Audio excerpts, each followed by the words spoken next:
Hello everyone, welcome back to my channel. We are reading the Antichrist Revealed by SHAUL, Chapter 9, The Foundation and Birth of Christianity. Let us begin. Introduction. The true beginning of the religion known today as Christianity, shrouded in secular and pagan thought and tradition, is shrouded in secular and pagan thought and tradition. The historical beginnings of this religion is all but hidden and kept silent in today's churches.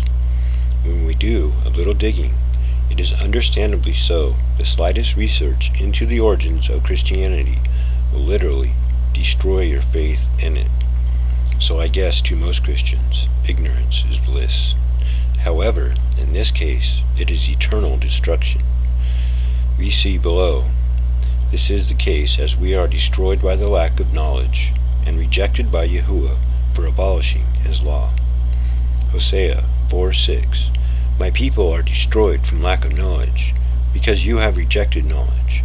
I also reject you as my priest, because you have ignored the law of your God, Yahuwah.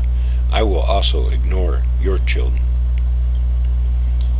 All we need to know concerning the new religion that evolved at the hands of the Roman Emperor Constantine, formalized at the Council of Nicaea, we can learn from early scholars of the day and the Catholic Church documents that live on historically. These all openly admit that the religion is neither new nor strange to the pagans of their day, and that the only thing new about it was the name of the new God they created, Jesus. This new God's name was Jesus H. Christ, or IHS in Latin, Isis Horus Seb in Latin. So we are going to take a long, hard look at this name. The Council of Nicaea was held around 300 after the Messiah's death, and writers of that era admit what should now be obvious to the reader of this book, if it will not be soon enough.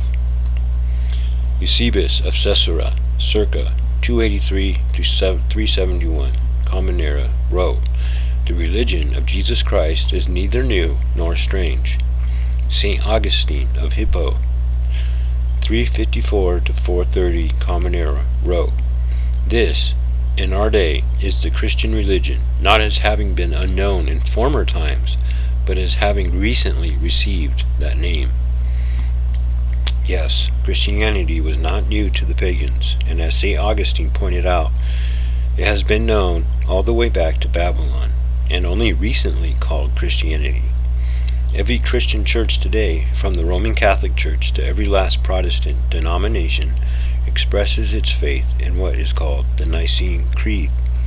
This is the resulting creed that came out of the First Council at Nicaea, where Christianity and its fundamental doctrines of sun worship were formulated by Constantine to unite his kingdom through synchronism.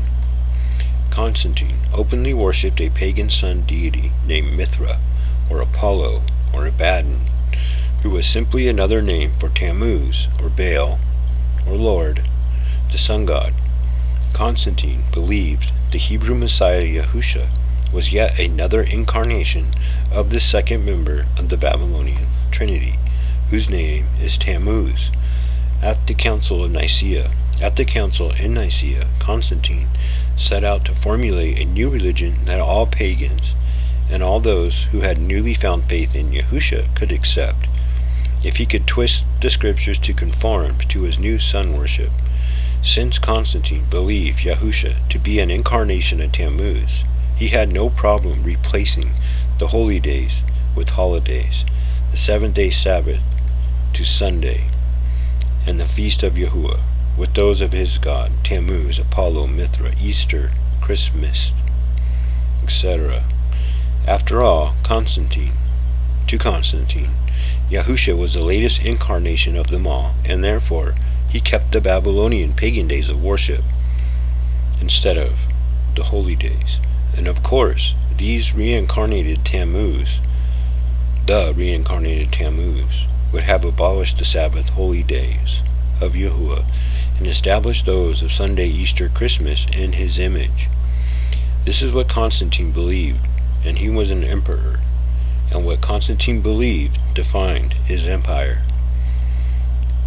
Let us take a close look at Flavius Constantinus, who ruled Rome and was literally the author of what we today call Christianity.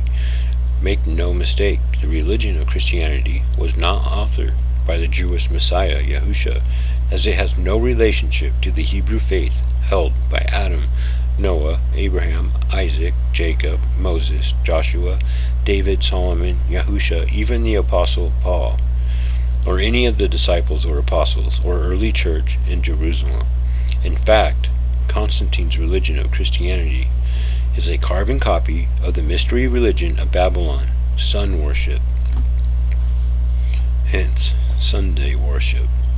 An ancient religion reborn with a new god, Constantine was the high priest of the sun god Sol Invictus, invincible sun, and his coins remained inscribed Sol Invicto Committi, or committed to the unconquered, invincible sun, to the day he died. From Wikipedia entry Sol Invictus, Constantine's coin depicting Sol Invictus. Constantine declared to call an official Rome was a pagan empire, Council at Nicaea, which is now considered the first Christian council, in an attempt to standardize all religions in his empire. There were literally hundreds of gods worshipped throughout the empire, and it was the cause of constant division and conflict. So a council of pagan priests were convened, who participated, and what exactly was discussed in this council is somewhat unclear because Constantine burned all the evidence. However, we know exactly what resulted from this council. As we will see, it is hard to know what took place behind closed doors, because all documentation of this blasphemous council was literally destroyed by Constantine, as he had all the documents burned to hide the abomination that transpired. A far cry from how Yahuwah documented every step of the truth found in the Torah for all to know and read throughout history. The Catholic Encyclopedia admits the truth behind Christianity. The lie Christianity is based on was carefully and totally destroyed to hide its origin. What we do know is openly found in the Catholic Encyclopedia. It was a British-born Flavius Constantine originally, Custine, 272 to 337, who authorized the compilation of the writings now called the New Testament. After the death of his father in 306, Constantine became king of Britain, Gaul, and Spain, and then after a series of victorious battles, emperor of the Roman Empire. Christian historians gave little or no hint of the turmoil of the times, and suspend Constantine in the air, free from all human events happening around him. In truth, one of Constantine's main problems was the uncontrollable disorder amongst presbyters and their belief in numerous gods. The majority of modern-day Christian writers suppressed the truth about the development of the religion and concealed Constantine's efforts to curb the disreputable character of the presbyters, who are now called church fathers.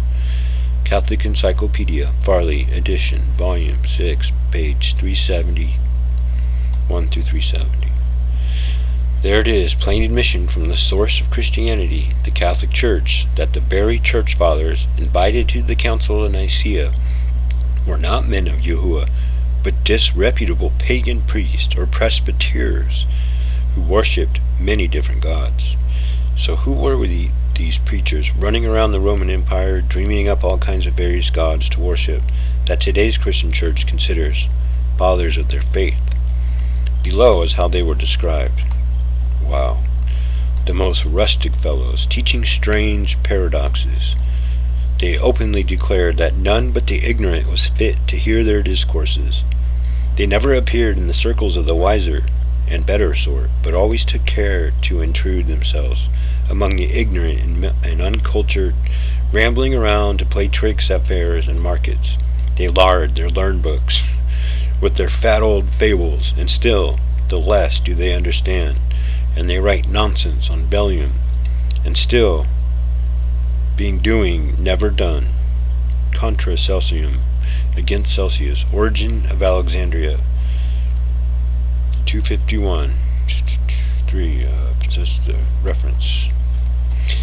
These pagan preachers invited to formulate the new religion at the Council of Nicaea were rustic fellows teaching strange paradoxes to the ignorant, uncultured fools of that day at pagan fairs and markets in Rome. These men were not the mighty men of God and descendants of Abraham, Isaac, and Jacob. No. These men literally created Christianity from fat old fables. I was certainly never made aware of this. In my 20 years in the Christian Church, I was taught to blindly pledge allegiance to the Nicene Creed, no less the abominable creed that came from these babbling fools. Little did I know until I decided to question it and test it, that this creed was a complete denial of Yahuwah and his truth, created literally by pagan idiots for Christians as they came to be known. Constantine's dilemma. Let's look at exactly what was actually going on in the Roman Empire under Constantine, and we find it openly admitted that the conversation and baptism of Constantine was nothing more than simply a legend. In reality, he was a sun-worshipping emperor, high priest, with a very real political problem that had to be dealt with. Clusters of presbyters had developed, many gods and many lords, and numerous religious sects existed, each with differing doctrines. Presbyterial pagan groups clashed over attributes of their various gods, and altar was set against altar, and competing for an audience. Octopus of Milvius, 115-19, early 4th century. From Constantine's point of view, there were several factions that needed satisfying, and he set out to develop an all-embracing religion during a period of irreverent confusion in an age of crass ignorance, with the 9/10 of the peoples of Europe illiterate.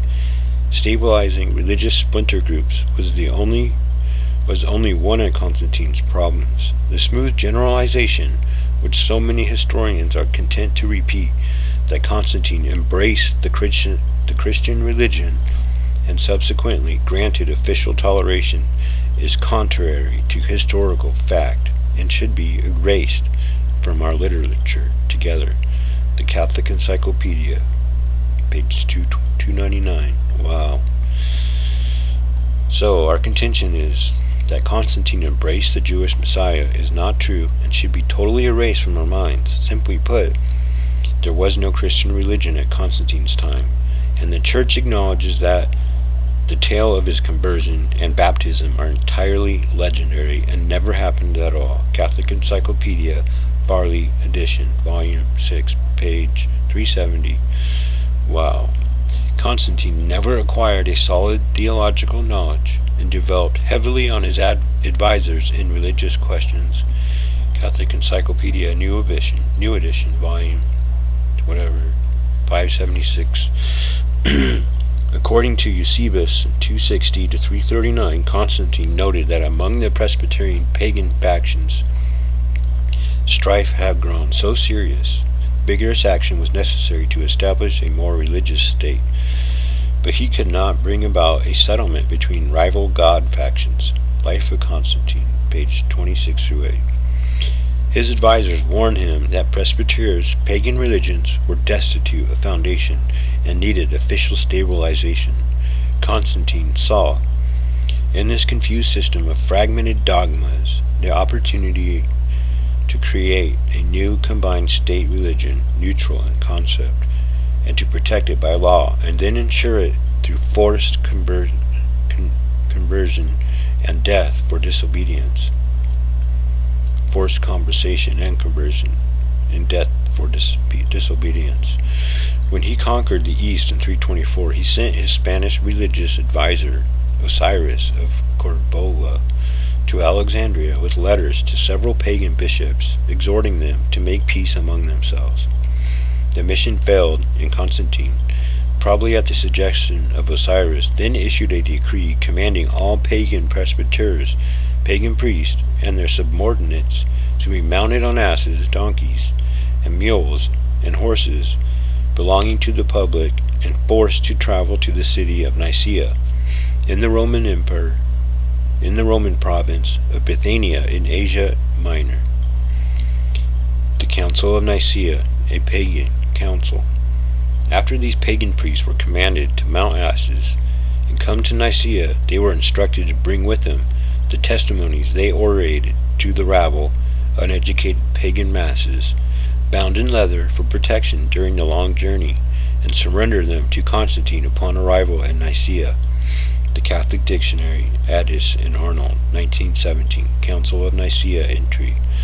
Their writings totaled, in all, 2,231 scrolls and legendary tales of gods and saviors, together with a record of doctrines orated by them. Life of Constantine, page 518. Of course, we didn't have them now to compare to Yahuwah's truth. These pagan writings, which were the foundation of Christianity, were carefully and totally destroyed after the Council of Nicaea, for obvious reasons. Now, the foundation of Christianity, and how this massive lie started, begins to come into focus. It was created at the Council of Nicaea, founded not on the Torah and Messiah, but rather 2,231 scrolls and legendary tales of literally hundreds of gods and saviors and pagan doctrines. This is what Constantine set out to standardize into one generic neutral religion that they all could agree upon. A syncretic religion was born. Synchronic. That resulting religion was named Christianity, and the god of this new religion was named Jesus Horus Krishna, later to be known in English as Jesus, Jesus, Zeus, H, Horus, Christ, Krishna. This is historical fact. I go into great detail concerning this name of the false Messiah later in this book. In truth, history has proven that 4 years prior to the Council of Nicaea, Constantine was initiated into the cult of Sol Invictus, the sun-worshipping religion that evolved out of Babylon. That was the conversion that truly happened to Constantine. He was never converted as a follower of Yahusha, ever. That is why he was bowing down, facing east, worshipping the sun in the first place, and seeing the cross of Tammuz. If that even really happened at all, because it was never documented by a legend to placate the ignorant masses. What we do know is the religion that came out of the Council of Nicaea was a carbon copy of what Constantine already believed, and anyone that did not bow down to the new god he created was executed in the Inquisition.